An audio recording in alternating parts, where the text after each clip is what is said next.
Kabajamoo hordoftoota sagantaa keenya nagaan waaqayyo hunduma keessaniif haa baay'atu akkam jirtu kuni qophii qorannaa macaafa qulqulluuti sagantaan qorannaa macaafa qulqulluu akkuma baratame karaa Hope Channel Itoophiyaa torbanitti yeroo tokko kan isiniif dhiyaatu yeroo ta'u har'as immoo keessummoota addaa lama qabadheen istiidiyootti argamee jira haga xumura qophii keenyaatti nu waliin akka turtan gamanumaan jalqabarraatiin isin affeeruun barbaada. Keessummoonni keenya guyyaa har'aa as istiidiyootti argamanii nu waliin qorannaa macaafa qulqulluu keessatti hirmaatanii cina kiyyatti ka argamu hojjetaa wangeelaa Alamaayyoo Kabbadeeti. Moggaarra ka jiru immoo dargaggeessa Iyyaasuu Jireenyaa jedhamudha. Asumaan baga nagaan dhuftan. Baay'ee namatti tolaa. Egaa torbee darbe keessaa qorannaa keenya bifa gaariitiin kan nuti gaggeessaa turre. Har'a immoo qorannaan keenya kutaa 12ffaarra geetu kan inni jiru. Ji'oota sadiif walitti fufnee qorachaa ka turre xumuruudhaatiif guyyoota yookiin torbanoota lama qofatu nu hafe. Qorannaan keenya guyyaa har'aa mata dureen inni guddaan isa qooda ka jedhudha. Maal qoonnaa akkamitti qoonnaa waa'ee eenyu akka namaaf irru bal'inaan kan nuti guyyaa har'aa walii wajjiniin qorannu. Ammas turtiin keessan aga dhumaatti nu waliin akka ta'u isin affeera. Dursee heertuu macaafa qulqulluu keessaati qorannaa keenya guyyaa har'aaf galtee kan nuuf ta'u macaafa Isaayyaas boqonnaa 50 lakkoofsa 4 irra jiru dubbiseenii sana booddee obboleessi keenya Iyyaasuun kadhatanuuf godheetu sana booda gara bal'ina qorannaa keenyatti darbina. Macaafa Isaayyaas boqonnaa 50 lakkoofsa 4 irraa kana jedha. Ani warra dadhabanitti dubbadhee akkan isaan jajjabeessuuf Waaqayyo Gooftaan dubbii barbaachisu dubbachuu na barsiise. Ganama ganama na dammaqsa akka warra isa irraa baraniis isa inni jedhu akkan dhaggeeffadhuuf gurra koo anaaf hin banaa jedha. Yaada heertuu kanaa sammuu keenya keessatti qabachaa obboleessa keenya wajjin hin kadhanna. Gooftaa Waaqaatiif lafa uumtee Gooftaa bara baraan jiraattu yeroo kana bifa adda ta'een si galateeffanna. Jireenya keenya hundumaa nagaatti fayyaatti waan nu eegdeef.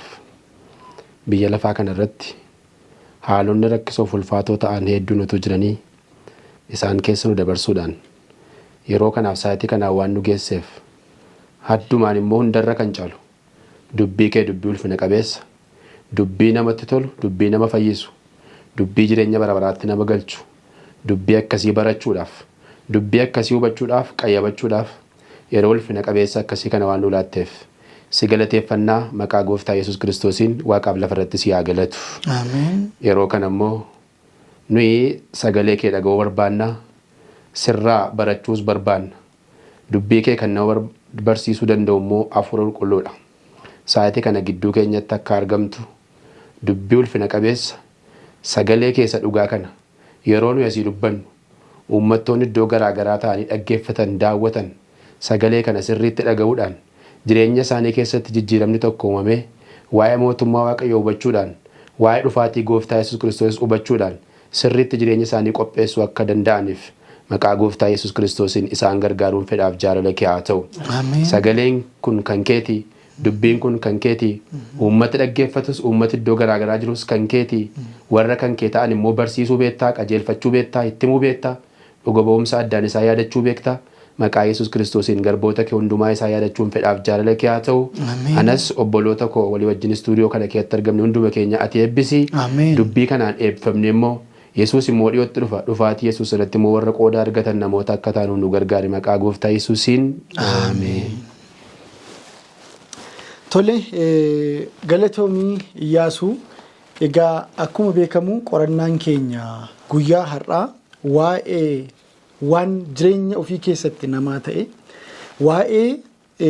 waa'ee isaa sirriitti beekan tokko waa'ee qaama tokko nama biraaf qooduun barbaachisaa akka ta'ee fi akkamitti qooduu dandeenya ka jedhu irratti ni yaadattu dhee yaada torbanoota amma dura turan hariiroo nuyiif Waaqayyo gidduu jiru keessatti guddachuudhaaf caalmatti gara Waaqayyootti siquudhaaf maal gochuu akka qabnu wantoota hariiroo nuuf Waaqayyo gidduu jiru jabeessanii fi diigan irratti torbanoota dheeraaf qorannaa gadi fagoo gaggeessaa turre jechuudha.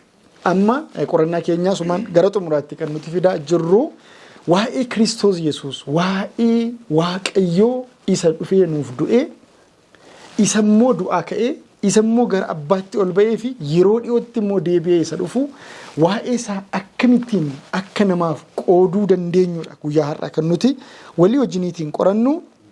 Akkuma amma ilaallee Isaayyaas dadhabaa ta'uusaa beekuun cinatti ani warra dadhabanitti dubbadhe akkan isaan jajjabeessuuf Waaqayyo gooftaan dubbii barbaachisu dubbachuu na barsiisee jedheetu seensa qorannaa keenya irratti Isaayyaas dubbii jabaa tokko nutti dubbata jechuudha. Seenaa kana bal'inaan yeroo fudhannee irratti ilaaluu dandeenya. Isaayyaas kan inni dubbatu warra dadhabanitti. Nama dadhabe tokko maaltu isa barbaachisa? Jajjabina. Gargaarsatu isa barbaachisa. Bira dhaabbattee akkati ootuu fi akkati gargaartu barbaada namni dadhabe tokko jechuudha. Jireenya biyya lafaa kanarra jiraannu keessatti wantoleen akkasii yeroo hedduudhaaf nu mudatu jechuudha. Keessumaa namni hariiroon inni Waaqayyo wajjiniin qabu yeroo hunda isteebiliin ta'u. Sababii garaagaraa hariiroon nuti Waaqayyo wajjiniin qabnu yeroo tokko hin laaffata. Yeroo tokko immoo yeroo inni adda citee mul'atu yoo jira jechuudha. Yerootti namni hariiroo isaanii Waaqa wajjin laaffisan yookiin abdii kutatan ani kana booda Waaqayyo na dhiiseera. Ani kana booda Waaqayyo nan beeku yeroo namoonni jedhanii nama isaan jajjabeessutu isaan barbaachisa jechuudha. Waa'ee Yesuus dhugaa bahuutu barbaachisa jechuudha. Sababni isaas Gooftaa Yesuus jajjabeessaadha. Gooftaa Yesuus haaressaadha. Gooftaa Yesuus oolchaadha. Gooftaa Yesuus fayyisaadha. Kanaaf yeroo hundumaa waa'ee isaa dhugaa bahuutu nurra jira jechuudha. Seensa qorannaa keenya irratti seenaa luba tokkooti kan inni nuu kaasu. Luba tokkotu ganama ka'ee suufii isaa sirreeffatee kophee isaa miiccatee guyyaa waaqeffannaati lallaba qabaa, dhugaa ba'umsa qabaa, barsiisa waan qabuutii fi dafee gara mana qulqullummaa deemuu barbaada jedha lubi kun. Sana booddee uffata isaa sirreeffatee wangeela isaa dabtara yaadannoo isaa erga qabatee booddee konkolaataa isaa seenee konkolaataa kaafateetu gara mana qulqullummaatti fiigaa jira. Dafee mana qulqullummaa ga'uu barbaada. Saatiin jalaa deemee waan jiruuf fedha. Egaa namoonni magaalaa Finfinnee kana keessa jiraannu rakkoo konkolaataa magaalaa kana keessatti nama mudatu sirriitti nu hubannadhe yaada. Utuu namni kun gara mana qulqullummaa deemaa jiru konkolaachisaa wayii dhiibbatee dhufeetu darbuuf otoo jedhu walitti bu'aniinnan lubi kun kaayyoon isaa dafee mana qulqullummaa ga'uu waan ta'eef ni aare jedhamni. Ni aare sana booddee Daawitii karaa tokko banateetu itti dheekkame ni lole. Maaliif saatii isaa daangessaa waan jiruuf. Sana booddee gara mana qulqullummaa ga'ee yeroo inni waltajjii yaabee wangeela baafatee lallabuuf ka'u namoota mana qulqullummaa keessa jiran sirriitti hubachaa otoo jiruuti nama karaa irratti walitti bu'e sana argee. Sana booda ni rifatee. Maaliif nama sana hin beeku. Utoo haasofnu namni sun amanaa yookiin amanaa waldaa kiristaanaa sana illee miti. Nama dubbisuu deemeetu nama barbaacha deemee gara mana qulqullummaa deemee. Maaliif waa'ee waan kanaa kaasaa yeroo tokko namoota waldaa keessatti wajjin waaqeffannu qofaatti dhugaa baana. Yeroo tokko namoota waldaa keessatti beeknu namoota naannoo keenyatti beeknu qofaa fi eeggannoo goonaayidha. Egaa har'a mata dureen keenya isa qooduudha. Yesuusiin namaaf qooduu keessatti namoota beeknu qofaaf qooduu yookiin namoota beeknu qofaaf eeggannoo gochuu qofa otoo hin taane namoota bifa isaanii, amala isaanii, yaada isaanii hin beekneef eeggannaa gochuutu nurra jira. Sababni isaas namoonni isa nuyi dubbannu caalaa amala keenya, jireenya keenyaanii dhugaa ba'umsa isa dhugaa beekuu barbaadu waan jedhutu jira. Mee ani kanarra yoon dubbadhe gaarii hin ta'u Iyyaasu waan kanatti dabaltee ati mee qorannaa keenya nu eegalchiisi. Tole, boleessa koo sambiidhaan waaqayyo guddaa si eebbisu jechuun jaalladha. Yaadumti ijoo wanta kanaa yeroo kaasnu ergama guddaa waan ta'e tokkotti nu geessa. Akkuma ammati eertuu yaadannoo isaa yookaas tuqaa ijoo irratti mari'annuuf kan nuuf kenname akkuma amma dubbistu ani warra dadhabanitti dubbadheedha. Warra dadhabanitti dubbadhee akkan isaan jajjabeessu waaqayyo gooftaan dubbii barbaachisu dubbachuu na barsiise ganama na dammaqsa. Akka warra isarraa baranis isa inni jedhu akkan dhaggeeffadhuuf gurra koo anaaf hin banaadha. Waaqayyoon hin galateeffanna. Dubbiin kun dubbii ijoodha. Maal jechuun barbaadeetanii Isaayyaas amma waa tokko dubbataa jira. Warra dadhabanitti dubbadhee akkan jajjabeessuufidha. Akkasuma immoo ofii kootiisanii dadhabaa akka ta'edha. Dadhabaa ta'ee soo nama wallaalaa, nama dadhabaa, nama hubannaa hin qabne waan ta'eef dubbii waaqayyoo garuu dhufee akka warra beekanii na godheedha. Understand? Baay'ee namatti tola dubbiin kun akka warra beekan inni godhee darbee immoo warruma dadhaboota naannoo koo jiran baay'ee bara Isaayaas keessa namoonni dadhaboo baay'een naannoo isaa jiranii dubbii kana dhagoo waan qabaniif hubachuu waan qabaniif dubbiin dirqama Isaayaasiin hin barbaachisa. Isaayaas immoo nama dadhabaadha nama hubannaa hin qabne waan ta'eef Waaqayyo isa gargaaruun dirqama. Waaqayyo kanaaf jecha maal godhee afaan koo keessaa kaayadha baay'ee ana nama dadhabaa nama wallaalaa eekkaas irraa yeroo dubbisnu beekaa na taasiseedha. Ergaa beekaa ta'e booda wanta dubbachuu qabu wanta haasa'uu qabu hundumaa Waaqayyotu isaaf kennaa jechuudha. Namoonni dadhaboos jajjabeessuuf kan ta'u barsiisuuf kan ta'u hubachiisuuf kan ta'u Waaqayyo biraa dubbiin akka isaaf kennameedha. Waa'ee paastaree Maamma Kaastitaa seenaa kun baay'ee natti tolanaanii jaallates miti baay'ee paastariin kun mudannoo kana kan raawwate tokkoffaa namumti isarra waldaa dhaquu hin jaallatu turedha. Dafee dursee argamu waan qabuufitu ariitiin fiigee waan kana keessa seenee gaafa mana qulqullummaa dhaqee seenee ilaalu garuu namni sun achi keessa jira. So wanti kuni xiqqoo sammuu keenya keessatti gaaffii guddaa uumaa jechuudha. Waa tokko dubbachuu barbaada sammuu irratti ergama guddaa waan tokko jira. Ergama guddaa jechuun baay'ee akka amanaa kamittiyyuu dirqamni ergama guddaa kana bakkaan ga'u nutti kennameera. Ergama guddaa kana immoo ergama guddaa kana bakka lamatti qoodeen dubbachuu barbaada gabaabsee. Inni tokkoffaan Maatiyos boqonnaa 28 keessatti barreeffamee kan jiru. Maatiyos boqonnaa 28:18 hanga 20 irra dubbisnu jecha tokko jira miti jecha gooftaa Yesuus bartoota isaatiin jedhe maal jedhe egaa dhaqaa maccaan hundumaa barsiisaa maal immoo isaan godha bartoota koo cuubuudhaan bartoota koo isaan taasisaa kan jedhudha. Inni kan biraa ergamee guddaan nutti kennamee jiru mul'ata boqonnaa 14 lakkoofsa 16 hanga 12 kan jirudha. 6 hanga 12 kan jiru. Inni immoo ergaa ergamoota sadaniiti. Kana yeroo gabaabsanee dubbannu ergamii guddaan kun nutti kennameera Waaqayyoo waan jireenya keenya keessatti raawwate waa'ee gooftaa Yesuus ofiisaatii waa'ee nuuf du'uu isaatii waa'ee dhufee dhalachuu isaatii waa'ee du'aa ka'uu isaatii addunyaa irratti wiitnees isaa dhiyeessuuf dirqama qabna. Kun ergama keenya isa guddaadha. Bartoonnis kan isaan gochuu qaban isa kana ture kan inni jalqaba isaanitti kenname. Jechi kun jecha gabaabaa yeroo dubbifamu maal jennee dubbifna everlasting gospel jennee yookaas wangeela bara baraa kan jennu. Wangeelli bara baraan kun kutaa paartii lama of keessaa qaba. Daawwattoonni keenyas kan isaan hubachuu qaban. Tokkoffaa wangeellumti bara baraa kan nuyi jennu dhalachuu gooftaa du'uu gooftaa du'aa ka'uu gooftaa yeroo namootaaf ibsinu dubban kun paartii wangeela bara baraa keessaa tokko. Innumti mul'ata boqonnaa 14 lakkoofsa 6 hanga 12tti barreeffamee jiru waa'een ergaa ergamoota sanis wangeela bara baraa kana keessaa tokko. Isa kana labsuudhaaf isa kana namootatti himuudhaaf dirqamatu nurra jira. Waaqayyo waan nuyi hubachuu qabnu tokko jira. Waaqayyo nu jaallateera. Sababa nu jaallateef gara ofiisaatti nu fideera. Erga ofiisaatti nu fidee immoo karaa biraa nu disaayipoolii ta'e yookaas bartuu nu godhateera. Bartuu waan nu godhee fi namoonni bartuu hin ta'in immoo jiru. Namoonni bartuu hin ta'in jiran kun immoo akkuma nu jaallate Waaqayyo isaan jaallata wanti nu beekuu qabnu. So karaa keenya dirqama bartuu ta'uu qabu isaanis. Kanaaf Waaqayyo hojii guddaa nu hojjechuu qabnu ergama guddaa jedhee miishinii guddaa jedhee kan nutti kenne isa kanaadha.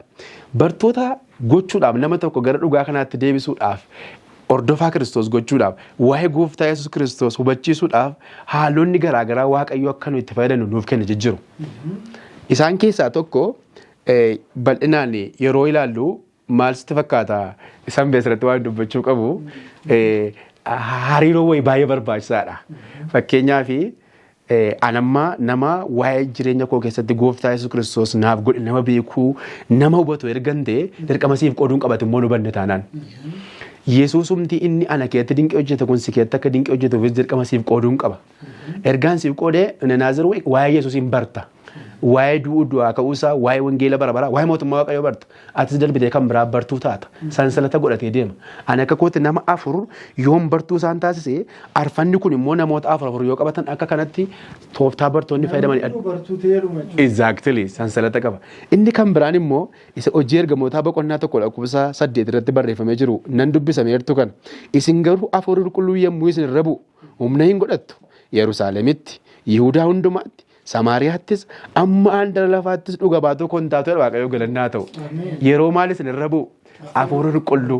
Waa'ee Hafuura Qulqulluu kana irratti hojii ergamootaa boqonnaa 4 lakkoofsa 13 itti dabalee dubbisee waa dubbachuu barbaada.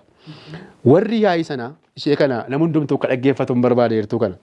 Warri yaa'ii sana Phexrosii fi Yohaannis ija jabinaan akka dubbatan yommuu caqasan tokko barumsa dheeraa akka hin qabne baranii exactly akka isaan barumsa dheeraa hin qabne beeku.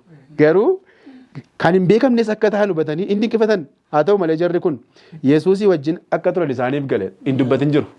Waan nama dubbachuu qabu tokko dubbachuu irraa. Akkuma itti dubbachuu jalqabanii gaafa haala isaa ilaalan tokkoffaa waa'ee Phexros iyyuu Yohaannis hin beeku namoota barumsa hin qabne namoota wallaaloo akka isaan ta'an hin qabne bakka namootuma very good sirriidha.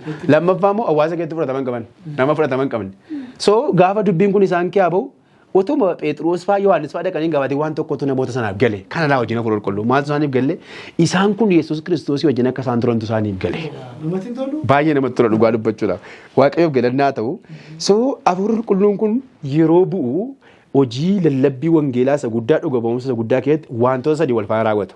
Tokkoffaa humna kenna. Amma nuyi dadhabna hojii kana hojjechuudhaa fi humna dhabuu dandeenya saalfachuu dandeenya sodaachuu dandeenya gin powerfully nu godha humna nuuf kenna. Inni kan biraan immoo waan dubbannuuf hin rakkannu boloota wanti namatti tolu waan dubbannuuf hin rakkannu wanta nu dubbannu hafuura qulqulluutu maal nuuf godha afaanuma keenya keessa nuuf ga'a. Dammo wanti nama dhibu keessaa tokko immoo hafuura qulqulluu kun yeroo humna isaa keessatti nuuf kennu isa wallaalaaf isa akka itti dubbachuu qabnu nutti hima.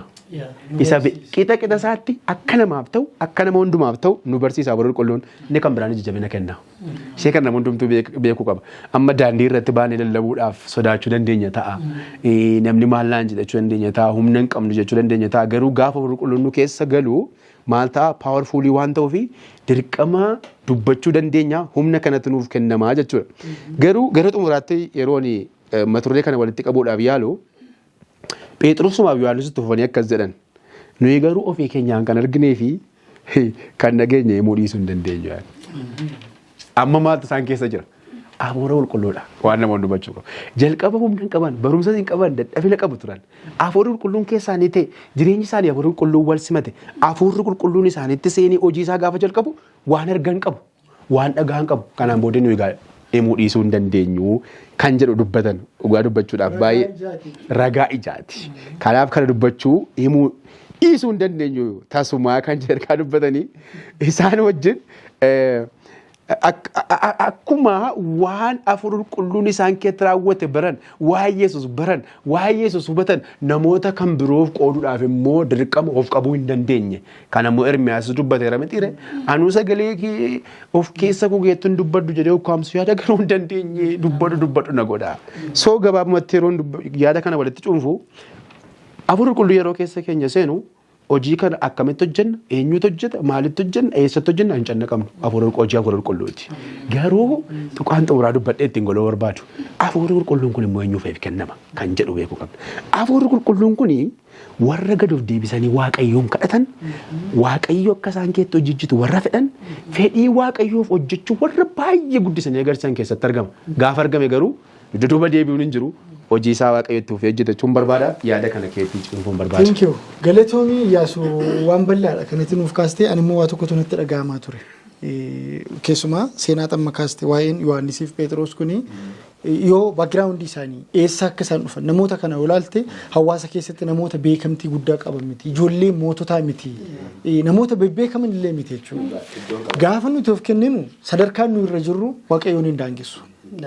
Dhumarratti kan isaan achi duwwaatti miti baay'ee yeroo tokko sidhamanii reebamanii na Yohaannis faa nuti waan argineef waan dhageenye callisuu hin dandeenye. Namaaf abboomamuuf immoo waaqayyoof nama kiyaa eenyuuf akka abboomamuu wayyu immoo isinuu nutti maachaan turan. Dhugaa ba'umsi akkasii baay'ee dhugaa ba'umsi jireenyadha. Jireenya kee keessatti yeroo tokko namni waan waaqayyo sii godhe miti waanuma namni wayii sii godhe. Indagattuu ni miti jireenya kee kiyaa bakka wayii ta'e tokkotti namni waasiif oolee seenaa nama sanaa umurii kee guutuu ka'atti dubbattu jira. Yesuusiin qooduu jechuun akka kana. Gaafa gad of deebisnee Yesuusiin kan keenya goonee fudhannu hafuurri waaqayyo laphee keenya keessa gaafa iddoo argatu nu jajjabeessa humna nutti godha sodaa nurraa balleessa jechuudha. Kanaaf baay'ee namatti tola. Iyyaasuutiin galatoomachuun barbaada. Aleeksi gara keetti deebi'uutiif egaa Phexros faa Yohaannis faa akkuma amma argine addabaabaayii irra dhaabatanii namoota lakkoofsa hin qabne keessa dhaabatanii waa'ee Yesuus gaafa du'e warri moototaa kun seenaa isaa dhoksuudhaa fi hinatame jedhanii lallaba sobaayuu lallabaa turanii.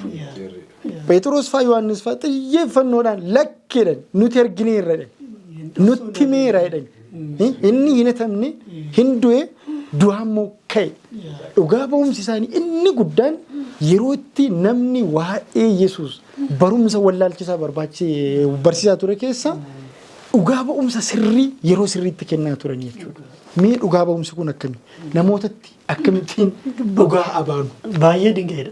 Dhugaa dubbachuudhaafi Tuqaaxindoo tuqee darbuun barbaada dhimma obboloota Yohaannis fa'aa Phexros fa'aa kanaa wajjin. Kaayyoon keenya inni olaanaanii waa'ee Kiristoos isa nu jaallate kana, isa nuuf gara biyya lafaa dhufe kana, isa nuuf du'e kana, isa dubbachuudha. Isaanis isa dubbachaa turan. Maal tokko isaan kana dubbatan xiyyeeffannaan isaan godhe kan jiru tuqeetan darbuu barbaada. Amma isaanii wajjin Yesuusii wajjin turan jedhamti ture. Hojii ergamootaa keessaa gaafa dubbimu. Amma nuti waa'ee Yesuusii namatti dubbachuudhaaf, dhugaa waa'ee Yesuusii namaaf ibsuudhaaf Yesuus wajjin yeroo dhuunfaa qabaachuun nurra jiraata. Sagalee Waaqayyoo yeroo dhuunfaa qabaachuun nurra jiraata. Yoo sagalee Waaqayyoo wajjin yeroon qorannaa nu jiraata, yeroon dubbisa dhuunfaa jiraata, namootatti wanti dubbannu nun nibu. Akka nu isa wajjin turre Yesuus wajjin akka yeroo qabaanne nurratti gaafa beekamu dubbannee baanee namaa dubbachuun wanti namatti ulfaatu hin jiru. Kana sirriitti hubachuu danda'u nurra jiraatachuu barbaadeen. Fi Isaayyaasni dura kan jedhe iyyuu Isaayyaas boqonnaa 50 keessaa kan dubbifne immoo dubbii dubbachuu na barsiiseedha. Ganama ganamoo na dammaqsaadha mitiire? Na dammaqsaadha. Natti hima wanta hin dubbadhuudha. Yesuus hojii yeroo qabaachuun nurra jiraata jechuudha. Amma kan akkeettuu hubannee akkaataan dhuga ba'umsa keenyaa kun jaalalaan ta'u turre jiraata. Jaalala duwwaa. Sababni isaa maali? Dirqiin hin jiru mootummaa Waaqayyoo keessa. Waa'ee Yesuusiin gaafa namatti himnu nama dirqisiisuun hin jiru. Kiristoos biyya lafaa kanarra gaafa ture nama tokko hin dirqisiin. Namoota akka oolotaa tiksee hin qabnetti karaarraa badan itti deemaa ture gooftaan keenya Yesuus Kiristoos. Isaan bira dhaqee waan isaan barbaadan, waan isaan fedhan gochaafii ture gooftaan keenya Yesuus Kiristoos. Erga waan isaan barbaadan godhee fi dubbiin hojii godhu kun wanti hojjetu kun guutummaan namoota kan amansiisaa tureera. Innaa kanaafuu jaallatanii Yesuus duukaa bu'aa turan galanna Waaqayyoof haa ta'u. Wanti hojjetaa ture humna qabaa. Humni isaa kun garuu dirqisiisuudhaan miti. Hin dirqisiifne. Dirqii keessa hin jiru jechuudha. Paawulos garbichi Waaqayyoo maal jedhaa? Jaalalli Waaqayyoo kun nu dirqisiisaa jedha isa duraa lammaffaa Qorontos boqonnaa 5:14. Jaalala Waaqayyootu jaalalli Waaqayyoo na dirqisiisan. Amma kan dirqisiisu maa inni? Jaalala Kiristoos duwwaa. Jaalalli Kiristoos ittiin nu jaallate kun immoo jaalaluma malee dirqii wanti kan biraan jiru. Dhufee ofii isaa nuuf kenne, isuma ofii isaa nuuf kenne kanatu nutti immoo mul'ate jireenya keenya jijjiiruu nu keessa jira. Nummoo yommuu namooti dubbannu kan isa nu jijjiire kan, isa nu du'e kan, isa nu jaallate kan, jaalalaan namootatti dubbachuun nurra jiraata jechuudha. Jaalala namoota kennuun nurra jiraata jechuudha. Hojiin dirqisiisu hojii jaalalaa miti. Kiristoos Waaqayyoo jaalalaa miti reema caamni qulqulluun ergaa Yohaannis keessa. Amalumti Waaqayyoo waa dirqisiisuu miti. Miti. Inni ofii isaatii jaalala.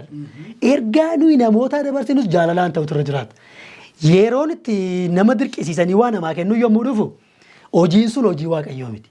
Nama dirqisiisuun gara dirqamaatti nama geessuun jaalala balleessuun kan eenyuti? Kan seexanaati jechuudha. Kan seexanaati. Lafa dirqiin jiru. Yoo kana taate malee kun hin ta'u, yoo akkas taate malee kun hin ta'u jechuun nurra hin jiraatu hojii Waaqayyoo keessa. Hafuurri akkasii jireenya keenya keessa jiraate. Sagalee Waaqayyootiin utuu hin dubbatiin kara kan biraatiin, kallattii kan biraatiin, kara dirqii wayiin karaan deemnoo jiraate geggeessaa hafuura qulqulluu isa amma dubbifne yommuu nurra dhufu waa'ee sagalee Waaqayyoo jaalala akka dubbannu nu godhu sana toora sanaan ala ba'aa jirraa jechuudha. So wanti hubachuun nurra jiraatu maa inni yommuu dhugaa baanu nuti dubbiin dhugaa baanu wanti nu hojjennu humna qabaachuu turre jiraata. Humna qabaachuuf immoo akkuma Phexros akkuma Yohaannis fa'aa eenyu wajjin turuun nurra jiraata? Yesuus wajjin turuun nurra jiraata jechuudha. Sagalee Waaqayyoo qorannaa wajjin turuun nurra jiraata jechuudha. Yommuu kana jaalalli Waaqaa nuu galaa, nuuf ifaa, isa nuu gale, isa nu jaallate, isa nuu miidhame, isa nuuf du'e kana Kiristoosiin immoo jaalalaan namootaaf irraa jechuudha. Kanadha wanti sirriitti hubachuu danda'u nurra jiraatu jechuudha. Kiristoos gooftaan biyya lafaa kanarra gaafa ture namootatti siqata ture. Itti siqatee rakkina isaanii ilaalaa, qormaata isaanii ilaalaa, waan isaan dhaban ilaalaa, achumaan immoo humna waaqummaa isaa humnaan immoo isa wajjin immoo kan jiru. Humni waaqaa isa wajjin akka jiru immoo namoonni baraa deemanii jechuudha. Kun maan hariiroo gargar hin cinne waaqaa wajjin qaba ture. Hariiroon waaqayyoo wajjin qabnu namoota irratti dhiibbaa pooziitiivii dhiibbaa gaarii ta'e akka nu geggeessinu nu godha. Dhuga ba'umsi keenyi bu'uurri isaa jaalalaan ta'utu irra jiraata. Jaalalli kun immoo humna waaqayyootiin kan kakaafame ta'utu irra jiraata. Yommuu humna godhata dhuga ba'umsi keenyaa jechuudha. Thank you. Yes, wanti nama barbaadde. Waa xiqqoo tokko waan natti tolte asirratti waa dubbachuu barbaada. Obboleessa koo waaqayyo si eebbisachuun barbaada. Waa tokko dubbachuu barbaada asirratti. Mee sambii gaaffii tokko si gaafadha. Namootaan tarii karaa irratti argitee jireenyi gara fuulduraafaa maal ta'a jettee gaafattee beektaa amma. Gaaffii kana amma yeroo tokko tokko nan gaafadha afaan Ingilizii ijoollee yeroo gaafadhu maal jedheen gaafadha. Al takka takka what do you think the life will be like 100 years from today jedhee afaan gaafadha. Jireenyi waggaa 100 fuulduraafaa maal ta'a jettanii yaadduun jedha. Iddoo kanatti waan ta'e tokko jiraaf hin kana kaase. Waggaa 100 irraa jireenyi maal ta'a jedhanii yeroo gaafannu baay'een isaanii waa'ee dhugamumsaa kana isaan bira waan hin geenye baay'een isaanii akka biyya guddatee akkasitti jiraanna qabeenya akkasii dhufa daandii akkasii dhufa konkolaataa akkasii dhufa biyaansi nama 100 gaafattee nama 100 keessa yoo baay'ate nama tokko lama argattee waa'ee deebi'ee dhufuu gooftaa Yesuusitti dubbatu waan akkasii jira kan jedhudha. Waa'ee jaalallee nu qaba kan jedhu irratti waa dubbachuun barbaada. Gooftaan keenya Yesuus Kiristoos nuuf dhufee du'e dirqama hin qabu. Jaalala keenya garuu isa qabe. Ilaa kana namni dubbachuu qaba. Jaalalli nuuf qabu isa waan qabeefi baay'ee akkuma lafaatti nama baay'ee jaallatu tokko dandeessee utuu hin gargaarin bira darbuus hin tolu. Baay'ee waan jaallattuu fi yoo bira dabartee sammuu keetti bakka nagaasi dhawa. Akkas ta'e gooftaan keenya Yesuus Kiristoos. Waa'ee masaaroo dubbisnu diippilii sababumtii gooftaa Yesuus Kiristoos waa'ee keenyaaf dhufee fannifameyyuu jaalala nuuf qabutu isa qabe. Isa dirqisiisee isa qabee jennaan dirqama gocha kana hundumaa raawwate. Isa kana lammaffaa Qorontos boqonnaa 5:14 irratti kan barreeffame Orma Phaawulos waa'ee madu'ee du'aa qaba gooftaa Yesuus Kiristoos kaa dubbachuudhaaf iyyuu dubbachuuf dirqama qabna maaltu nu qaba waan ta'eef jaalala Kiristoostu nu qaba miti amma gaa jaalala Kiristoos erga nu qabee namoota kan biroon immoo jiru waa'ee Kiristoosiin kan hin beekne isaanitti buufaaf immoo dirqama gooftaa Yesuus Kiristoos nu keessatti raawwate jaalala isaa maal godha nu qaba. Dirqama hojiin kun akkasitti deemaa jechuudha. Gooftaa Yesuus jaalala isaa nurratti agarsiise nus jaalala isaa gadirraa jaalala gooftaa Yesuus nu keessatti agarsiise immoo namoota kan biraatti agarsiisuun dirqama keenya akka ta'e hubachuu akka qabnu nasitti kaasuu barbaada. Baay'ee galatooma lachuu keessanii dhugaa dubbachuu fi waan jajjabaadha kan isin nu kaastanii egaa hordoftoonni sagantaa keenyas barumsa guddaa akka isaan kanarraa argachaa jiran homaa shakkii hin qabu. Walumaa gala garuu yaada keessan keessa wantan hubadhe tokkoffaa dhugaa ba'umsii dirqama miti.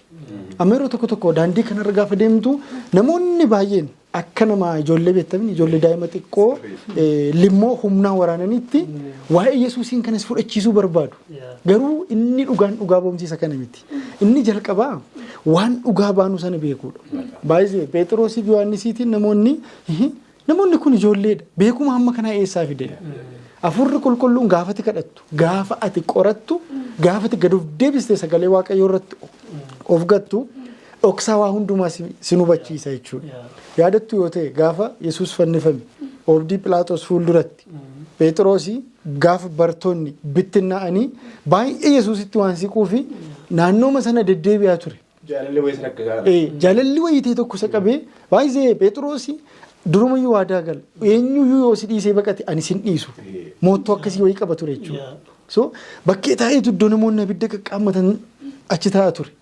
Namoonni dhufanii wanta inni dubbatu ilaalanii namichi kuni namicha Galiilaa sana fakkaata.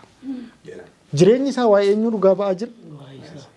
Waa'ee inni ganuu isaa miti manuu iddoo kanatti ka fudhannuu barbaada. Garuu wanti inni dubbatu haasaansaa jechi arraba isaa irraa ba'u aktii inni godhu sun hundi isaayyuu Yesuusiin fakkaata. Akka Yesuus wajjin ture mul'isa.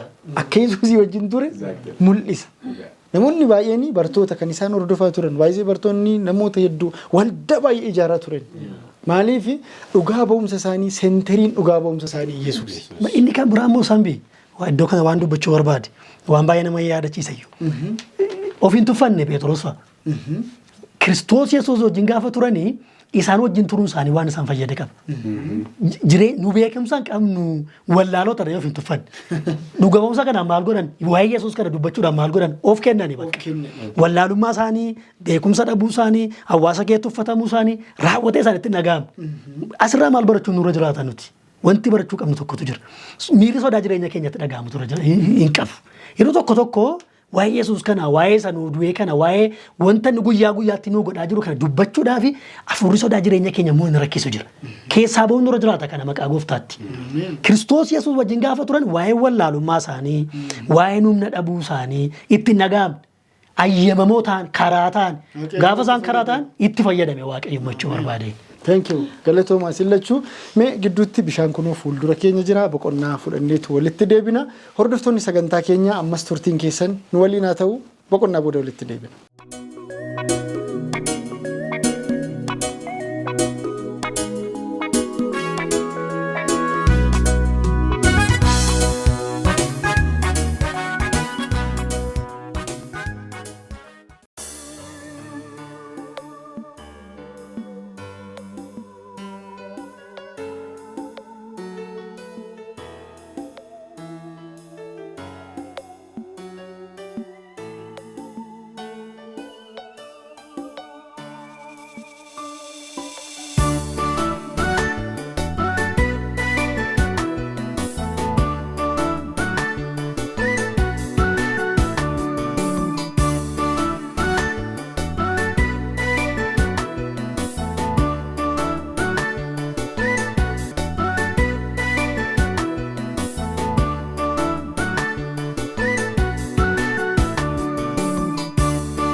Egaan hordoftoota sagantaa keenya ammallee qophiin keenya akkuma itti fufetti jira.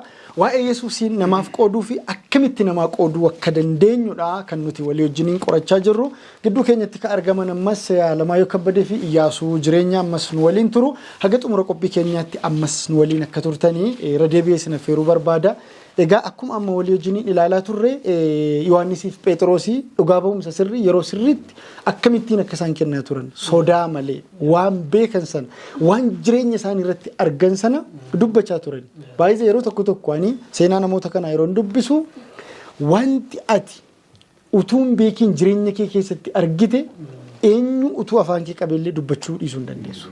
Keessumaa waa'ee oolmaa Waaqayyoo kana waa'ee gaarummaa Yesuusii godhee kana otoon natti miidhee ho'iinsi nitti mee sa'aatii dheeraa fudhannee dubbachuu dandeenya jechuudha. Dhugaa ba'umsi isa kanadha. Tokko muuxannoo jireenya kee namaa qoodudha. Fakkeenyaaf namni tokko dhufee Yesuusiin yooti qooduufii barbaadde Yesuusiif maal sii godhee yoo ati jette waa'ee Yesuus kana deebii guutuu deebisuufii qabda jechuudha. Yeroo tokko namoonni baay'ee dhugaa ba'u karaa kanarraati. Gaaffii ati gaafattuuf garuu deebisii kennuu hin danda'ani. Macaafni qulqulluun maal nu barsiisa laata? Keessumaa tokkoffaa Phexros boqonnaa 3 lakkoofsa 8 kaasnee gaafa ilaallu wanta dhugaa baatu kana wanta itti amantu kana namni biraan yoo si gaafate maal gochuu akka qabdu sitti hima. Aleeksis irraa eegala. Baay'ee gaariidha. Dhugaa dubbachuuf waaqayyo nu barsiisuuf ammayyuu nu faana jira galanna waaqayyoof haa ta'u. Wanti nu gochuun nu jiraatu bu'uura marraan dura dubbachaa kan turre inni guddaan namoo waa'ee Kiristoos gooftaa nu jaallate addunyaa mara jaallate kana namootatti himuudhaa fi guutummaatti yoo ta'uudhaallee baate waan beekuun nurra jiraatu beekuun nurra jiraatu. Waan dubbachuun nurra jiraatu dubbachuun nurra jiraatu. Inni dhugamuusa keetti Kiristoos gooftaa kana qooduudhaaf wantoota nu gargaara waan baay'ee jira. Wanti irratti xiyyeeffannee garuu iddoo kana dubbachuun ani barbaadu wanta dubbachaa jirru beekuu danda'u nurra jiraata sirriitti. Amma akka tutte Phexros irraa boqonnaa 3 lakkoofsa 8 gaafa dubbifnu gorsa macaafa qulqulluu baay'ee hundee isaa gadi fagaataa ta'e kaa'amee jira. Maal gochuudhaaf? Gooftaa keenya Kiristoos kana biyya lafaaf qooduudhaaf jechuudha. Fayyisaa isa ta'e namootaaf dabarsuudhaaf jechuudha. Yookaan immoo waa'ee waan beeknu tokko namatti dubbachuudhaaf jechuudha. Ammati wanta beektu tokko namaa qooduun namaa yeroo sitti ulfaatu. Wanta hin beekne beekta waan ta'eef jechuudha. Waan hin beekne tokko garuu namaaf hin qooda yotte fuula sabaa dura bahitii qoodi jedhanii hirii foosiin jedhanii hin qaanofta malee waan dubbattu hin qabdu. Kanaan maal gochuu sirra jiraata? Beekumsa waa'ee wanta dubbattu beeku dubbachuu sirra jiraata. Namoota tokko si mudatu daandii irra gaafa deemtu namoonni waa'ee sun dubbachuu barbaadan jiru. Yommuu dhaabattee wajjin dubbachuuf kaatu garuu si wajjin dhaabatee dubbachuu kan hin barbaanne jiru. Maal jedhu akkasumatti Yesuus fayyisaadha siin jedhu. Dhugaadha Yesuus maa inni? Waa'een isaa garuu sirriitti beekamuu danda'u nurra jiraatu. Wanta ofii keetii waan gadi fageenyaan hin beekne yookiin nyaata hin jaallanne tokko namaan nyaadhotte Sammumti kee usin ajaju. Namni sirkaa fudhatee nyaatu wanta ofii keetii nyaannee jechuudha.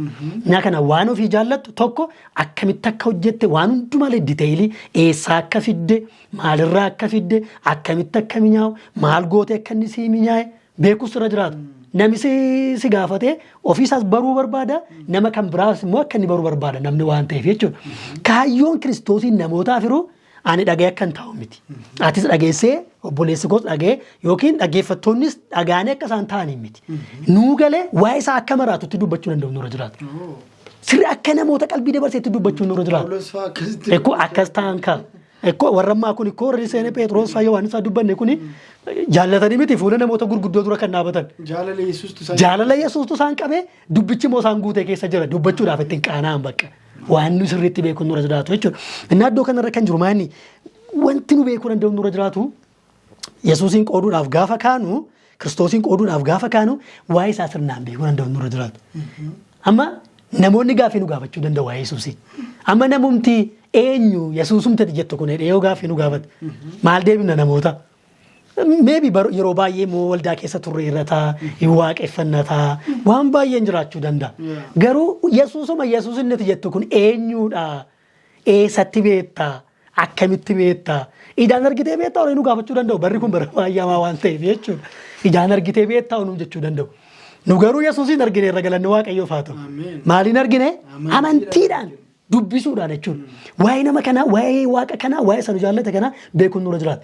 Waa'ee isaa utuu gadi fageessinee hin hubatiin beekumsa utuu hin qabaatiin namatti dubbachuu hin dandeenye. Kanaaf maal jechuu barbaadeen? Qorannaan kitaaba qulqulluu keenyaas kan inni hubachiisu gaaffii namni nu gaafate. Amma hin beeku jechuun nurra hin jiraatu. Anoo bakka yeroo biraan dubbisa yeroo biraan qoradhee dhufachuu danda'u nurra hin jiraatu. Maal gochuun nurra jiraata malee yeroo hundumaa maal ta'a Pheexroos? Qophaa'atii argamaadha sagalee Waaqayyoo. Yeroo hundumaa qophaa'atii argamaadha. Amma yeroo hundumaa qophoomnee argamuudhaaf immoo yeroo hundumaa dura kan jechaa turre eenyu hojii yeroo dabarsuun nurra jiraata? Kiristoos gooftaa hojii yeroo dabarsuun nurra jiraata. Kiristoos gooftaa immoo kan nuyi beekuu dandeenyu gadi fageenyaan kan hubachuu dandeenyu maali hojii yeroo dabarsuun nurra jiraata? Kitaaba qulqulluu keenya hojii yeroo dabarsuun nurra jiraata. Gaaffii gaafatamneef deebii ga'aa. Akka namatti gaaffii hin taanetti karaa barbaachisaa ta'eef dura akkuma jenne humni sun immoo humna maaliitiin? Humna fuura qulqulluu humna jaalalaatiin beekumsa wanta dubbannu qabaachuutu nurra jiraata. Kanadha wanti hubachuun nurra jiraatu. Inni kan biraa hariiroo qabaachuu danda'u nurra jiraata. Hariiroon kun immoo salphaatti hin uumamu. Nuyi amma nama takka hin beekne tokko barumsatti ulfaata. Si rakkisa. Waaqayyoon ogummaa gaafachuutu nurra jiraata. Immoo hariiroon kun otoo haasofnu yeroo tokko namni hariiroon kun waan danqamaa wayiiti. Namni hundumtuu filatee hariiroo uummata. Akkasii laata. Dhugaa dubbachuuf akkas. Nu amma ansin beekaa Iyyaasuu wajjin wal beennaa wal barbaadan yeroo hundumaa. Garuu daangaan kun cabuutu irra jiraata. Nu warra wal beekee wal qofa wajjin jiraatu ta'u nurra hin jiraatu. Maal gochuun nurra jiraata? Kiristoosiif jennee Kiristoos biyya lafaa gaafa dhufee firaan lammiin nama ofitti hin qabne. Addunyaalee samitti rakka gooftaan keenya Yesuus du'e jechuudha. Namoota wajjin akkamitti akka hariiroomuun nurra jiraatu. Jaalalaan namootatti siqachuun nurra akka jiraatu. Akkuma Kiristoos utuu namni tokko waaqarraa waamee gara biyya lafaa kanaa dhufe jaalalli kee jaalala obbolootaa jaalala addunyaa kana harkisee Yesuusin gara biyya lafaa buuse galanni Waaqayyoof haa ta'u. Nuti jaalalli Yesuus kun nu qabee gara nama kamiitti nu geessuu danda'utu irra jiraata. Kanaaf immoo sagalee Waaqayyoo beekumsa dhugaa, qorannaa dhugaa, geggeessaa fuula qulqulluu qabaachuutu nurra jiraata. Akkas ta'uu qabuure sinitti fakkaatu? Kana fakkaata dhugaa dubbachuudhaaf. Thank you Alex tu haasoftuutii waa'ee hariiroo kanarratti ni jidduuti waan natti dhaga'ame tokko amma gooftaa Yesuus barsiisaan keenya inni guddaani gooftaa Yesuus. Akkasiimi yeroo tokko nuti namoota nuyi wajjin hariiroo uumnu kuniyyuu nami gita jiru irratti nama isa gararraa jiru faana hariiroo uume gammada miti miti. Sadarkaa barumsaatiin haa ta'uu kutaa hawaasa jireenyaatiin haa ta'uu namoota sadarkaan isaanii egaa akka namaatti ilaalcha akkasii waan jiruuf irraa dubbanna malee ilaalcha akkasii jiraachuu qaba innee namannu nuti akka kiristaanaatti garuu namoota hawaasa keessaa iddoo gadii jiraatu dhamanii namoota sadarkaan jireenya isaanii gadi bu'aadha dhamanii faana hariiroo uumuun barbaadu. Gooftaa Yesuus garuu lafa kanarra yeroo ture hiyyeessota warra jedhaman, cubbamoota warra jedhaman, qaraxxoota warra jedhaman wajjiniin dhaqee warra dhukkubsattoota jedhaman warra ba'aa qaban irra jireessa namoota komforti zoonii keessa jiran utuu hin taane waaqa ta'eetoo jiru gad of deebiseetu namoota iddoo gara gaggadii jiran wajjiniin hariiroo uumaa deeme. Hariiroo uumuu duwwaa miti baay'isee warra beela'an hin nyaachise. Warra dhukkuba qaban dhukkuba isaaniitti erga isaan fayyisee booddee dhumarratti immoo maal jechaa ture? Na duukaa bu'ii ittiin jechaa ture. So mala akkasii fayyadamuun dhugaa boomsa keessatti baay'ee nu gargaara. Tareeti fixxee ta'utee gara Iyyaasuutti hin darbaa yaada kee xumureeti. Okay, baay'ee ariifi. Inni kan biraa waan gochuun qabnu ati yaada dubbatamu irra jiraatu waa'ee hariiroo dubbatteetta. Hundumaa kan caalu waa'ee namoota waa'ee Yesuusiin hirruu kadhachuun nurra jiraatu. Kadhachuufiin nurra jiraatu. Namoota sana. Hafuurri qulqulluun garaa namootaa irratti hojjechuudhaaf humna waaqa biraan nu kenname galanni waaqayyoof haa ta'u. Namoota waa'ee Yesuus kana addunyaa amma jiraachaa jirru kuni waa'ee Yesuus namoota baay'eetti bita galaa deemaa jira. Addunyaan kiristaanummaa roonni bita galaa deemaa jira. Kanaaf maal gochuun nurra jiraata? Namoota waa'ee Yesuus itti dubbannu kan yookiin mana namaa dhaquu dandeenya yookiin karaa irratti nama arguu dandeenya. Namoota waa'ee Yesuus itti dubbachuuf deemaa jirru kanaaf hafuurri qulqulluun garaa isaanii irratti akka hojii hojjetuuf waaqayyo akka isaan gargaaruuf namoota kana maal gochuun nurra jiraata? Kadhachuufiitu nurra jiraata. Bakka dursinee manatti waa'ee isaaniitiif yeroo qabaachuun nurra jiraata. Yommuu kana lafa nu dhaquu hin dandeenye, iddoo nu gahuu hin dandeenye, lafa nu dubbachuu hin dandeenye. Hafuurri qulqulluun garaa namaatti dubbata galanni waaqayyoof haa ta'u. Innaa kana jechuun barbaadeen obboleessi koo yaada qabaatee itti dabaluu danda'a. Yaaduma gaggabaabduu muraasa ta'een dabaluu barbaada. Wanta nuyi hubachuu qabnu tokko jira. Otoo gara kanaatti seenii fuuldura wangeela qabatamaa wanta tokko jira. Ofuma keenya wangeela qabatamaa ta'uu qabna. Wangeela qabatamaa yeroo taanu namoonni kan biroo nu ilaalu. Namoonni kan biroo yeroo nu ilaalanii otoo nuyi dubbatanii nu keessatti Kiristoosiin hin argu. Piroosesiin itti aanu kanaan booddee dhufa. Namni kamiyyuu kan hubachuu qabu kana. Callisnee garuu gogaatu taanee jirru Yesuus wajjin otoo hariiroo qabaatee hin jiraatin sirriitti keessi keenya bilchaatu hin jiraatin namaaf fakkeenya ta'uun it is impossible waan amantaanedha kun. Yesuusii dubbachuu hin dandeenyu. Sababni isaa nu Yesuusii wajjin wal fakkaataa hin jirru keessi keenya wangeela qabatamaa miti waan ta'eef. Kutaa kana keessatti waa tokko dabaleen gara kutaatti nuti darbuu barbaada. Fakkeenyaaf akkamooti namoota kanayyuu waa'ee Yesuusiin erguma keessi keenya wangeela qabatamaa ta'eyyuu akkamooti namoonni kun gara gooftaa Yesuus Kiristoosiin akka isaan dhufan akkamitti goona kan jedhu gaaffii kaasuu danda'a. Fakkeenyaaf naannoo sanbatoon jiraatu namni amantaa kana hin taane danuun jiraachuu danda'u. Namni Yesuusiin hin beekne. Waa'ee gooftaa Yesuus namni hin beekne danuun jiraachuu danda'u. Wanti sanbatoon guyyaadhaa gara guyyaatti maatii isaa wajjin mana isaa keessatti raawwatu nama kanatti gaaffii kaasuu qaba. Waa'ee wangeelaa jalqaban kaastu. Waa'ee wangeelaa midhaan dubbachuu rakkoo hin qabu. Waa'ee gooftaa seenan kaastu. Maaluma keessatti fudhattee deemta. Ergaa mana keessatti kottu wajjin gallee waan namoota hedduu fakkeenya akka tofan kaa dubbaddan kottu wajjin misaa fayyadamna ciree fayyadamna jechuu dandeessa. Hin dhufu. Mana kee yeroo dhufanii amma waa'ee amantiin kaa'an jiru. Garuu waa'ee mana kee keessa jirutu gaaffii isaatti kaasa. Jaalala mana keessa jiru ilaale jaalala akkasii eessaa dhufe. Nyaata mana keessatti qophaa'ee jiru ilaalame nyaata kun akkamitti akka itti qophaa'uu danda'a. Yookaas akkaataa waan mana keessatti raawwannu fuudhedhan. Kanaan booddee kadhannaa immoo gochuu dandeenya. Mee waaqayyoon kadhannee baana. Tarii nama kana mana isaa keessatti kadhannaan hin barsiifamne ta'uu danda'a. Mee waaqayyoon kadhanna. Utuu kadhatiin fuuldura immoo tarii wanti rakkisu jira waa'ee irratti siif kadhadhu immoo jira itti gaafachuu danda'uu qabdi nama kana. Waa'ee irratti siif kadhadhu immoo jira wanti rakkisu jira. Namni kun sitti mata rakkoosaa. Bakka hin kadhanna rakkoon tokko hin jiru. Achii booda hin kadhattaa. Yerooma kadhattu yoo waan nama dhibu caafannii qulqulluu yeroo dubbatu yerooma nama sana wajjin haasa'artu yerooma nama sanaaf kadhachuu jettu waa'ee nama sanaa dhoksaan garaa keetti kadhadhuuf akkamitti kan dhugaa ba'uu qabu waaqayyo garaa naa mijeessi kan jedhu kadhachuu qabda. Kanaan booddee namni kun ofii isaatiin gaaffii jireenya keessatti kaasa akkamitti kun ta'uu danda'e maannate kan jedhu gaaffiin ergaa ka'e achi booda waa'ee gooftaa Yesuus namootaaf dhugaa ba'uun nama rakkisu garuu wangeela qabatamaa osoo hin ta'in otoo ofii keenyaa jireenya keenya keessatti waan raawwatame tokko sirrii matta adda baasnee qabatin namootaaf himuu hin danda'amu. So day to day namni yeroo dhufee nu ilaalu mana keenya yeroo dhufu jireenya keenya yeroo ilaalu otuma nuyi wangeela hin kaasin nuyi gaaffii kaasna. Gaaffii ta'etti kaasna jireenyuma keenyatu isaatti maal waaqayyo si eebbisu. Namni kamiyyuu haala kanaa yoo deddeebi'e namoonni hedduun waa'ee gooftaa Yesuus Kiristoosiin hubachuun isaanii rakkisu. Waa tokkotu jira beektaa waa'ee mucaa badee tokko kaasa. Mucaa badee tokko jira. Baay'ee seenaan isaa bal'aadha garuu hawaasni waa dubbachuu barbaada. Waa'ee mucaa badee kana iddoo lamatti qoonnee ilaaluu dandeenya. Tokko mucaa masaa seenaan isaa macaafa qulqulluu keessatti badee waa'ee meetii badee waa'ee mucaa badee akkasumas waa'ee hoolaa badee midhaan iddoo sanatti argineerra bal'inaa ilaalleerra. Mata duree kana namni kamiyyuu beeka. Wanti namni dubbachuu qabu garuu mucaan badee galeera. Gaafa galu mana isaatti maaltu ta'eera? Simannaa guddaan ta'eera, cidhi guddaa gaggeeffameera. Mucaan mana jiru garuu gadi ba'ee jira alatti. Ilaa wanti amantoonni keenya namoonni daawwatan hundumtuu kan hubachuu qaban. Yeroo marra kun jireenya kiristaanummaa keessatti ni raawwata. Namni bade tokko gara mana amantaatti yookaas gara Yesuusiin beekutti dhufuu ni danda'a. Yeroo kana gammachuu guddaa waaqarrattis lafarrattis hin ta'a. Inni keessaa garuu sababa inni sun dhufeef baduu danda'a. Waa'ee mucaa badii kana yeroo dubbannu waan namni macaafni qulqulluu yeroo dubbatu inni sun dhufee seenee gabbi'ee ala jira. Ala jira waan ta'e maandi wacabanii jiraana mucaa isa badee galeennaan akkamitti tanaaf gammadoo turre ture. Garuu macaafni qulqulluun seenaa isaa maal godhee paus godhee dhaabee maal anaaf obbaan koota guyyaa mata korreetti tokko naa qaleen beeku kan dhaabe mucaafni qulqulluun. So hallumti jireenya kan keenyaayyuu sodaa guddaa keessa akka inni jirudha. Inni kan biraan waa'ee Efreemiin kaasa.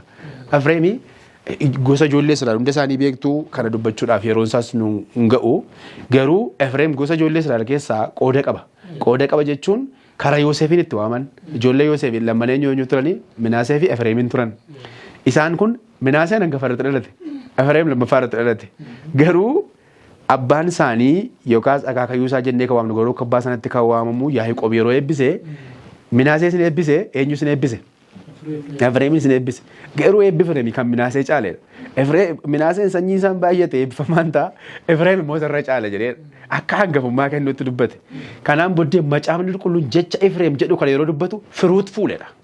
Efreemti jechuun tiikisaayyuu ija guutuu kan qabu ija qabeessaa kan jedhu dubbate.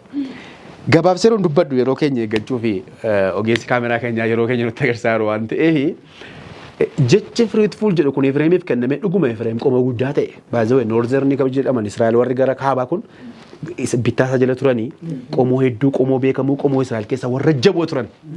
Garuu Efreem maal jedha caafaa qulqulluu yeroo dubbisnu fruitfulii kana gara idoltiriitii jireedha gara waaqa tolfamaatti jireedha. Kanaan buddii irraa fagaate waaqayyo irraa fagaate. Baay'ee sokke kanaaf Hooziyaa keessatti maal jedhe Efreem maxinoon galagalleedha kan jedhamu. Maxinoon galagalee jechuun namoonni beeku miti jallisaa maal ta'a? Irrisaa immoo dheedhiidha. Nyaachuuf si mijatu. Mijatu darbee immoo waaqaaf ta'uu didee jechuudha. Baaxaam turu yaadi sirrii jaansaa kana. Darbeeyyuu immoo bulchaataa qofayyuu miti hin gubata jallisaa yoo ture. Irrisaa bokkoo uummatu ta'ee jiru jallisaa gubachuu danda'a. Efreem akka kanatti waaqa irraa fagaate fruitfulii kana fuudhee gaafa balleessee jedhu garuu akkoosaa kan taate Raahel waa'ee isaa baay'ee dhiphatti. Baay'ee boosiif turte yeroo hundaa kadhattiif turte. Waaqayyo garuu kadhannaa ishee kana lafatti hin ganneef. Kanaaf macaafni qulqulluun waa'ee Efreemii baay'ee macaafni qulqulluu yeroo dubbifnu Efreem waaqayyo marraa yoo fagaate yoo baay'ee sokke yoo mantirii ta'e waaqayyo immoo baay'ee isa jaallateera. Baay'ee isa jaallateera.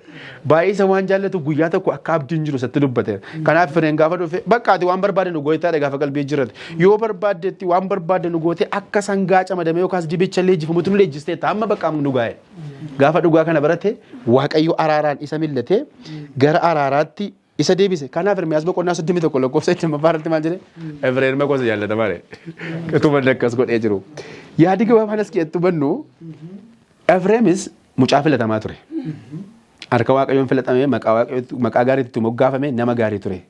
Mootummaan isaas hin bal'ate. Jireenyi isaas gaarii ture. Efreem keessa garuu waa gurguddaa dhufe. Amala garaagaraa adeemsa keessa badaa dhufe. eenyummaa isaa isa dhugaa hariiroo isaa isa dhugaa sana gadhiisaa deeme gara waa biraatti jijjiire. Waaqayyo si eebbisu. Gara kanatti darbe amalli kan biraan amalli waaqayyoo kan ta'e isa keessaa badee amala kan biraa dhufee isa keessa seenee amalli kun immoo kallattii waaqa tolfamaa waaqessuutti isa geessee waa'ee waaqayyoo irraanfachuutti goranii haa karaa marraa baadanii sokkan waaqayyo kan hundumaa ilaala ture. Waaqayyo yeroo Raahel waa'ee bira boosuu sin arga ture inni dha. Kadhannaa ishee kan hundumaa arga garuu Efreemin akka hin daganne immoo beeka. Efreemis yeroo ta'u akka deebi'u beeka. Qomoo Efreem kun inni maxinoon galagalee ittiin jedhame kun waa'ee xumura seenaa isa dubbachuu hin barbaadu. Garuu ulaa kanatti deebi'ee qalbii yeroo jijjiirratu waaqayyo gootummaa guutuu isa yaadatee isaaf dhiise. Mucaan badees akkuma kana. Nuyi tarii jireenya keenyaan jalqaba waaqayyoon bitamneerra. Nu uume uumaa harka isaatii taanee warra filataman namoota gaarii taanee uumame. Achii booda cubbuu hojjenneerra. Saafuu cubbuu hojjennu gooftaa yeroo lammaffaa karaa ilma isaatiin nu deeffateera. Hammumayyuu waaqayyo irraa yoo fagaanne tuma Yesuus hin beeknu iyyuu inni kun warra keenya. Tuma Yesuus hin beeknu waa sobannu yoo fagaanne iyyuu waaqayyo jedha caafamanii qulqulluu waan namatti tolu si'a tokkoof garaa nuun kutatu garuu immoo nuun dirqisiisu waaqayyo galanna ta'u. Nuun dirqisiisu dirqama deebi'uu qabdan jedhu garuu si'a tokkoof garaa nuun kutatu. Harrumayyuu yoo baay'ee fagaanne yoo amma garaa qalbii jirratu yoo qaban waaqayyo nutti dhi'oo jira nu deebisuudhaaf nu simachuudhaaf nutti dhiyoo jira. So warra abdii qaban ta'uu qabna jechuun barbaada. Galatoomaa kanatti. Galatoomi Iyyaasuu sa'aatiin keenyas baay'ee deemaa jira. Walumaa galaan asirratti waa xiqqoo duwwaa dabaluun barbaada. Innis maa inni yeroo tokko namoota ati waggaa 10 dura yookiin waggaa 15 dura tajaajila keessatti beektu sababii dhiibbaa jireenyaatiin haa ta'u sababii garaagaraatiin amantiirraa waaqayyo irraa fagaatanii naa dhumeera waaqayyos na dhiiseera sigalee seenaa ammaarraa seenaa Efreemirraa seenaa mucaa sanarraas ka'aa hubannu waaqayyo yeroo tokkoofiyyuu dagatee waaqa garaa namaa kutatu miti. Hammamis yakkeeti hagamis balleessi waaqayyotti hagamis cubbuu haa hojjennu. Yeroo ta'e tokko nuti yoo deebine gara waaqayyootti deebine waaqayyoon ni sibata. Mucaa bade sana yoo seenaa salaalte baduudhumaa miti baay'ee. Wanta mana abbaasaa keessaatii qabu gahaasaati ka jedhamu hundumaa fudhatee ba'e. Wanta kun gahee kooti jedhu dhaala abbaasaa keessa yeroo tokko erga namni du'eeti mini dhaalli ka hiramu. Utuu abbaan isaa jiru dhaala isa gahu hiratee bade. Dirqaman qabu abbaan isaa sana booda badee asiitii jechuu danda'a ture. Ari'uu danda'a ture. Qabeenya achii fudhatee badee sana hundumaa balleessee lafa barbaadetti fixee hiriyootan barbaachisnitti hidhatee waggaa dheeraa booda deebi'ee gaafa inni dhufu gaaffi ilmi sun isa gaafate dhiiseetu akka deebisee akkuma dhala isaatti fudhate. Amala waaqayyoo keessa wanti sitti tolu isa kanadha. Hagamis yoo yakkine gaafa nuyi deebinu waaqayyo akkuma dhala isaatti nu simata. Kanaaf kun sagalee jajjabinaati. Namoonni abdii kutattan, namoonni sababii garaagaraa waaqayyo irraa fagaattan, namoonni sababii garaagaraa waldaa irraa amantii keessan irraa fagaattan yoo isin deebitan waaqayyo waa hundumaa seenaa keessan jireenya keessan haaressuudhaa fi humna qaba. Ayyamamaadha yaada jedhutti dabaluu barbaadeenii Aleeks dhumarratti daqiiqaa gabaabaaf wantitti dabaltoonnaa qabaatti carraasii kenneen gara dhumaatti finna. Baay'ee namatti tola dhugaa dubbachuuf waaqayyo nu jajjabeessuu barbaada galanni waaqayyoof haa ta'u. Ani kan baay'ee na ajaa'ibe tokko Efreemiin waaqayyo filee ture duriisa. Ofuma isaatii filate. Garuu filannaa kana akka malee fayyadamee bahe Efreem harka waaqayyooti jechuudha. Na waaqayyo baay'ee itti gaddee ture Efreemitti. Gaafa inni itti gaddu waaqa duwwaa miti kan itti gaddi. Haati isaa immoo hin gadditeefi. Raayil. Bakka itti dhaga'ame waa'een Efreem kana. Innaa Ermiyaas boqonnaa 31 lakkoofsa 16-17 dhaggeeffattoonni kee sirriitti akka isaan hubatan kan barbaadu anallee keessa koo kan na tuqee sagalee jabinaa waaqayyotti dubbate jira. Ati si'acha abdii qabda galanna waaqayyoof haa ta'u. Ishee jajjabaachuu diddee itti dhaga'ame waa'een isaa. Innaa waaqayyoo maal ittiin jedha? No, ati si'acha abdii qabdaa jedheen. Ijoolleen kee gara biyya isaaniitti hin deebi'u kanana waaqayyo dubbateera galanni waaqayyoof haa ta'u. Waaqayyo dhaabatee nu eegaa jechuudha yeroo kamiyyuu. Akka nu gara isaatti deebinuuf, akka nu isa dhugaa, akka qexanni nu uumetti akka jiraannuuf, akka waaqayyo nu barbaadutti akka nu jiraannuuf, waaqayyo abdii nuu kenneera. Kanaafuu si'acha abdii qabdaati jedheen. Har'a abdii kunnee jireenyi keenya waaqayyoof ta'uu didennee abdii kutanne tarii yeroo tokko jireenya keenyatti nuyyuu akkas taane irrata. Bakka na dhiiseera waaqayyo jennee irrata jireenya keenya keessatti. Maal jedheen fuula waaqaatti deebi'a? Maal jedheen mana qulqullummaa dhaqachuu dandeenya? Ammayyuu garuu abdiin jira galanna waaqayyoof haa ta'u. Yesuusuma nu eega ammayyuu. Ammayyuuma nu eegaa jechuudha. So keessumaa immoo sagalee waaqayyoo kan gadi fageenyaan nutti dubbatu namoota dugda duuba deebi'an. Karaa waaqayyo isaanitti agarsiise iddoo waaqayyo akka nu kaayee akka jiraannu waaqayyo nu kaayee achi dhiibne yeroo nu iddoo biraatti deemnu namoota kan biraa sana deebisaa nuun jedha sagalee waaqayyo. Isaaniin deebisaa nuun jedha. Isaan kana iddootti deebisuu danda'u nurra jiraata. Zakkaariyaas boqonnaa 10 keessa gaafa dubbifnu gaafa laallu waaqayyo ijoollee Israa'elitti deebi'ee araara agarsiise galanni waaqayyoof haa ta'u. Warra daandii irraa badan, warra akka jaalala waaqayyotu isaatti dubbatu didan. Waaqayyo lafa isaan abdii kutatanii abdii isaaniif kenne Israa'eloota araara argisiise. Irra deebi'anii didanii iyyuu abdii isaanii of kutanii gara waaqayyo barbaanne filannoo isaanii godhatan malee waaqayyo amma dhumaatti isaanii eegaa ture. Araarri waaqayyo ammayyuu bara baraan jira galanni waaqaaf haa ta'u. Namni fedha isaatiin jaalala isaatiin ani barbaadu gaafa nuudha baay'isee kan araara waaqayyo keessaa baara. Malee amma yeroo amaan nutti dhufu yeroo gooftaan dabarsee nu kennu nutu waaqayyo araarri isaa dhumatee jennaani. No, araarri waaqaa dhuman taane. Araarri waaqayyo yeroo cubbuu kee akkamii keessatti kumnee jiru yeroo achi baqannee deemnu jiru bara baraan jira galanni gooftaaf haa ta'u. Garuu maanni cubbuu keenyatu daangaa nutti godhe bakka akka waaqayyo nu gargaarri godha jechuudha. Gara ayyaana waaqayyo jalaa baane ofii keenya jechuudha. Malee ayyaanni waaqayyo hundumaa qophaadha. Kana keessatti ofii keenya yeroo abdii kutannee dadhabnee dugda duuba deebinu jiraachuu danda'a. Isin mudateera ta'a yookiin tarii dhaggeeffattoota keenya keessaa waan mudateera ta'a. Wanti baay'ee barbaachisaa murteessaa ta'e garuu maanni isa iddootti nama deebisuu danda'u Kiristoos gooftaa namatti murraa dugda duuba deebi'uu hin qabnu danna. Araarri isaa guddaa jabaa akka ta'e beekuu danda'u nurra jiraata kan jedhudha. Walumaa gala hundi keenya dadhabna, jireenyi keenya miidhamaa ta'uu danda'a, dadhabbiidhaan miidhamuu dandeenya, qofummaadhaan miidhamuu dandeenya, jireenyi addunyaa kanaa walqixxaachuu dhiisee miidhamuu dandeenya, waan tokko laallee daandii Yesuus irraa dugda duuba deebi'uu dandeenya. Namoota kanaaf hojjechuun nurra jiraata. Abdii namarraa kutuun nurra hin jiraatu. Waaqayyo immoo karuma keenya isaatti dubbachuu waan barbaadu namoonni akka kamitti illee yoo deeman nu namootarraa abdii kutuun nurra hin jiraatu. Sababni isaa raayilii see magaddi ta'eef iyyuu ati si'achi abdii qabda yaadda inni ittiin jedhee namootarraa abdii kutachuun nurra kan jirre nama kamiif illee iddootti nama deebisuudhaaf waan hojjechuu qabnu waan gochuu qabnu kan irra jechuu irra deebi'ee jedhu ammayyuu dhaggeeffattoota keenyaaf Yesuusii hojii yeroo dabarsinee utuu abdiin kutatiin namoonni gara Yesuusiin akka isaan dhufaniif dhiibbaa geggeessuu danda'u nurra jiraata. Dhiibbaan keenya immoo dhiibbaa jaalalaa ta'uu qabaata kan jedhutti dabaluu barbaadu. Thank you. Daqiiqaa tokkoof waan jettu qabda. Waaqayyoon hin galateeffannaa waan tokko dubbachuu barbaada. Amma Phexroosii waan tokko gooftaan gaaf ta'u kan jedhe. Akka Phexros qofa dubbateera. Garuu amantii kee kan bannee maal isii godhe? Waaqayyoon galanna ta'u. Kanaan booddee qormaata tokko Phexrosiin godhe. Qormaata kana har'as nu qora Waaqayyoon namoonni hundumtuu kas hubatan hin barbaada. Wangeela Yohaannis keessatti maal jedhee Maatiyos 22 keessatti ergaa dubbatee Wangeela Yohaannis keessatti yeroo 3 gaaffii gaafate. Silammoo Phexrosii Yesuus wanti tokko waliin jedhee turan.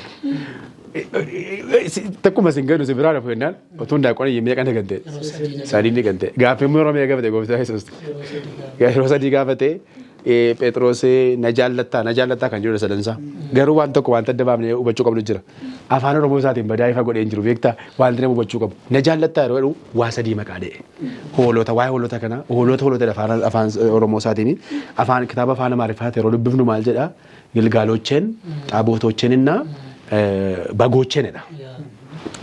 Yeroo gilgaalochi jennu warra xixiqqoo hojjechuudha.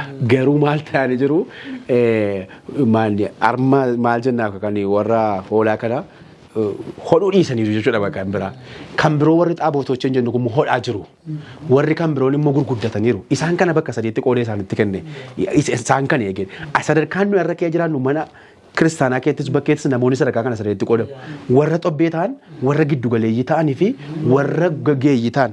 Isuma kana yommuu Waaqayyo jecha lama dubbate tokko eege lammaffaa immoo nyaachisee ilaa kana akka ta'e warra dubbii kana barsiisuun isaatti immoo qabu maal godhi akka barsiisu warra eeguun isaa irra jiru immoo eeguu akka inni qabu. Kanaaf yeroo 3 na jaallattaa jedhee dubbatee fi waa'ee Phexros hin beeku. Isuma yommuu Phexros otuma gooftaa Yesuus wajjin deemaaru nama kan biraaf dhiphata. Yesuus immoo maal isaa jedhaara atumtuu meena duukaa bu'ii ittiin jedhaara inni kun akkam taa'e Yohaannisiidha dulloomuu ge'eera du'uu ge'eera waan isaa nama yaaddeessa atoo akkas godhaa taa'anii kun immoo akkam taa'e atumtuu na duukaa bu'ii waa'imti Phexrosii itti maa jira Waaqayyo kan inni shakkii qabu garuu immoo amantii kee kan balleef immoo maal ta'eera siif kadhadheera. Kana jechuun jecha gabaabaan yeroo kamittiyyuu haala kam keessattiyyuu Waaqayyo si'a tokkoof abdii nurraan kutatu. Yeroo hundumaa nu wajjin jira. Amantiin keenya akka hin banneef jireenyi keenya akka hin banneef Waaqayyo yeroo hundumaa nu deeggaruu nu bira jira. Garuu yoo nu filannoo keenyaan yaada Waaqayyo kana fudhachuu dhiisne dirqama nu dirqisiisu.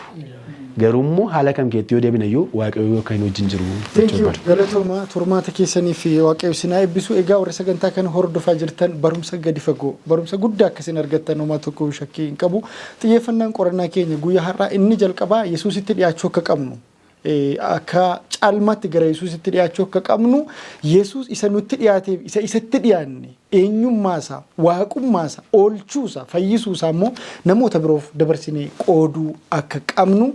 Jireenya keenya biyya lafaa kana irratti immoo nuti kan ofii keenyaa qofa akka hin taane gara dhumaarra kan nuyi hubanne namootaaf eeggannaa gochuun akka barbaachisu warra amanan qofaaf otoo hin taane warra hin amanneefis warra beeknu qofaaf otoo hin taane warra hin beekneefis warra naannoo keenya jiraatan warra iddoo hojii keenya jiraatan namoota hundumaaf gaduufis deebisnee tajaajiluu akka qabnuu fi yeroo hundumaa isa waa'ee keenyaaf dhaabatu isa waa'ee keenyaaf yeroo hundumaa waan gaarii yaaduu fi gara jireenya bara baraatti nu geessuudhaaf nu jabeessu hawwii guddaa nu qabu gara gooftaa keenya Kiristoos Yesuusitti dhiyaachuu namoota immoo gara isaatti dhiyeessuudhaatii fi riqicha akka taanu namoota jireenyi isaanii arraba isaanii qofa otoo hin taane jireenyi isaanii nyaati isaanii dhugaatiin isaanii uffati isaanii qabatamaatti Yesuusiin lallabu caafata qulqullaa'aa taane namootaaf biyya lafaa kanarra jiraachuu akka qabnudha kan nuti waliin qorannee jechuudha.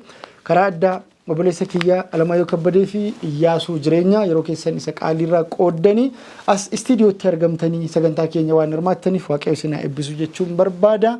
Isinis immoo bakka garagaraa teessanii qilleensarraa karaa televezyiinii, yuutuubii fi karaa garagaraa sagantaa kana hordofaa akka turtan hunduma keessanuu waaqayyo isin haa eebbisu. Sababii yeroof jecha sagantaa keenya har'aa asumarratti goolabna.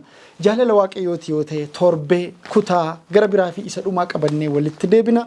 Hagasitti nagaan waaqayyo hunduma keessaniif haa baay'atu jecha asii kadhataan goolabna. Obboleessi keenya Alamaayyoo Kabbadee kadhataa nuuf godha. Torbee gaarii isiniif haa ta'u. Kadhannaa jaallatamaatii fi sodaatamaa kabajamaa waaqa keenya guddaa si galateeffannaa gaarummaa kee hundumaaf maqaa Yesuus gooftaatti galanni siif haa ta'u. Turtii qorannaa kitaaba qulqulluu keenya qabaachaa turre hundumaa keessatti waan nu gargaarteef ati eebbifami.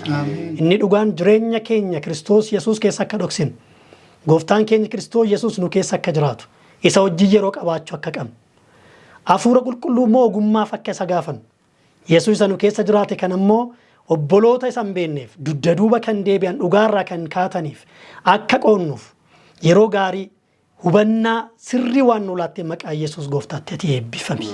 Ergasii wajjin turree waa'ee Kiristoosiin biyya lafaatti dubbachuu akka dandeenyuuf waaqarraa yaadni kennuuf haa baay'atu.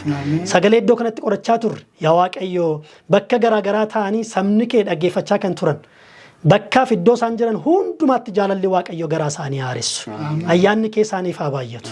Yeroo qabaanne hundumaa bara baraan ati eebbifami. Yeroo taanus walitti deebinee dubbii kee amma walitti dachaanee qorannutti ayyaanni kee nuuf haa baay'atu. Waan nu gootu hundumaaf eebbifami. Maqaa jaallatamaa michuu keenya Kiristoos gooftaatiin si kadhannaa. Ameen.